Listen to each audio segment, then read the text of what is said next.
How to register and set up for the Zelle account. Hey guys, welcome back to the channel.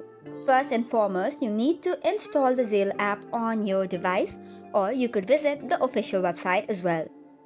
Once you open the official website or have downloaded the required application, you will see an option that says do not have an account, sign up.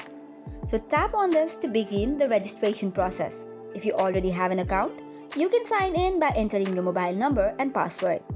Since Zelle is only available in selected countries, primarily in US, UK and Canada, you have to enter a valid mobile number from one of these countries. After entering your mobile number, you will receive a one-time verification code, which is OTP. Enter the OTP to verify your phone number. After verification, you'll be asked some additional information such as creating a password and linking to your bank account.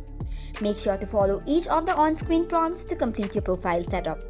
Once that is done, your Zelle account is ready and you are good to go. So that is all for today's video. For more such contents, do not forget to hit the like and subscribe button. Thank you and keep watching.